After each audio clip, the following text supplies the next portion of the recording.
महादेव के आशीर्वाद से ही संभव हुआ है। मैं ऑपरेशन सिंदूर की सफलता को उनके चरणों में समर्पित करता हूं।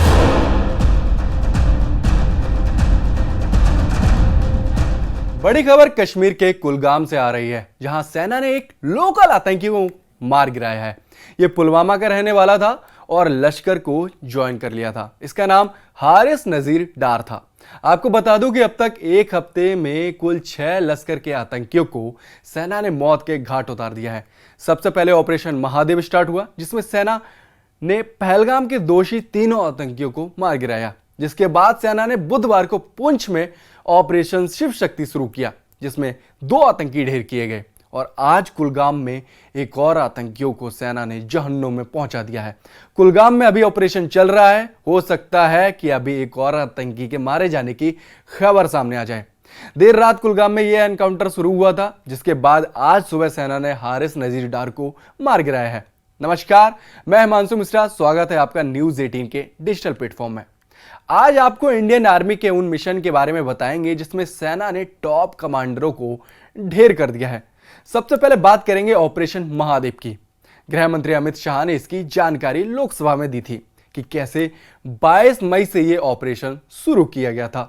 दरअसल आतंकियों ने चाइनीज डिवाइस का इस्तेमाल किया था। उन्होंने इसको एक बार ऑन किया, सेना ने तुरंत ही इसको ट्रैक कर लिया और जंगलों में ऑपरेशन शुरू कर दिया।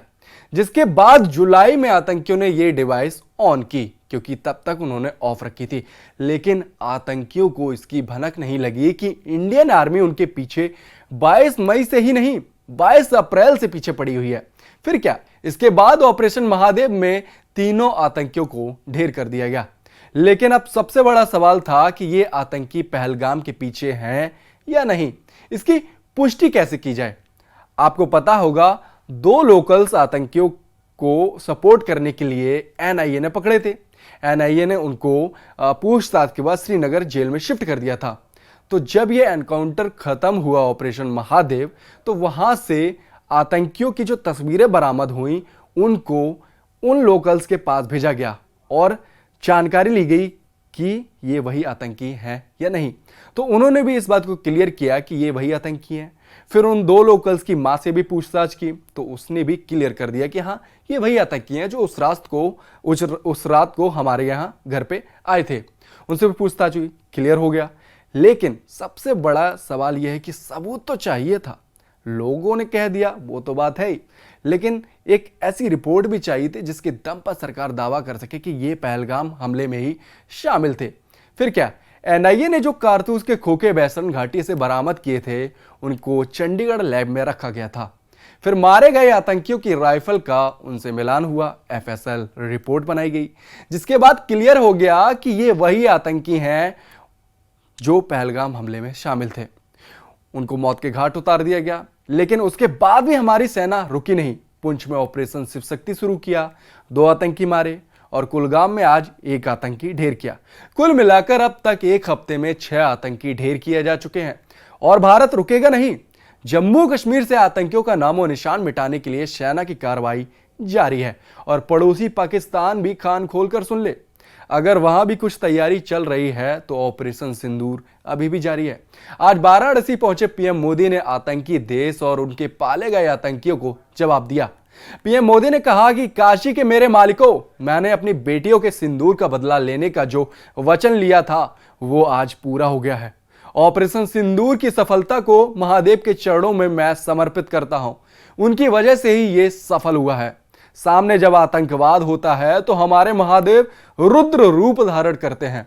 दुनिया ने ऑपरेशन सिंदूर के दौरान भारत का यही रूप देखा है, मतलब भारत का रौद्र रूप देखा है।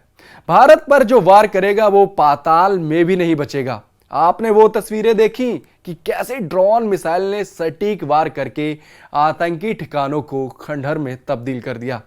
पाकिस्तान दुखी है, हर कोई समझ सकता है। पाकिस्तान के कई सारे एयरबेस आईसीयू में पड़े हैं। तो कुल मिलाकर अब तक एक हफ्ते में 6 आतंकियों को ढेर किया जा चुका है। जम्मू कश्मीर की सफाई अभी भी जारी है और यह सफाई जब तक जारी रहेगी जब तक जम्मू कश्मीर से आतंकवाद का नामो निशान नहीं मिटा दिया जाता। भारत पर जो वार करेगा वो पाताल में भी नहीं बचेगा।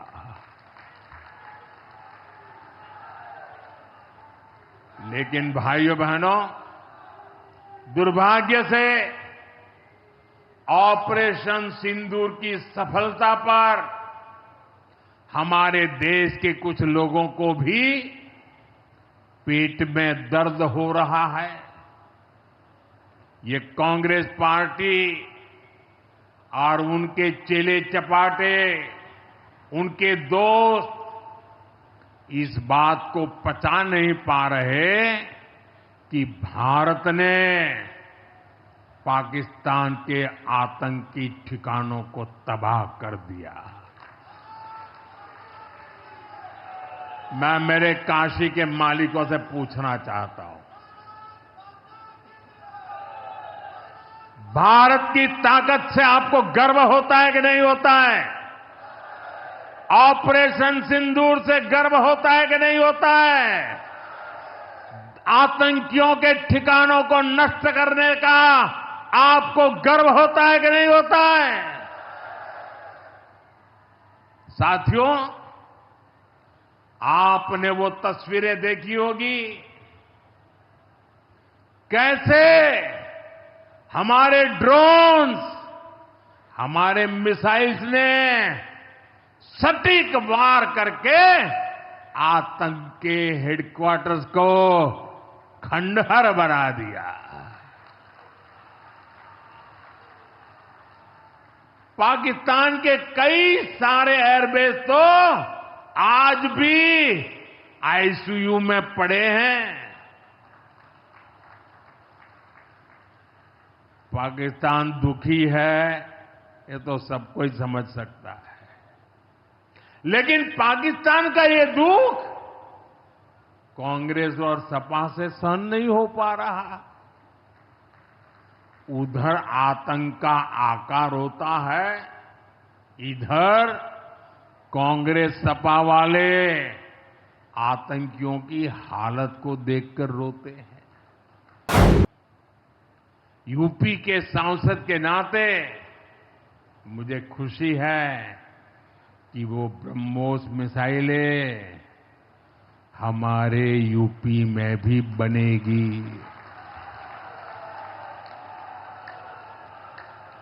लखनऊ में ब्रह्मोस मिसाइल की मैन्युफैक्चरिंग शुरू हो रही है। यूपी डिफेंस कॉरिडोर में भी कई बड़ी डिफेंस कंपनियां अपने प्लांट लगा रही है।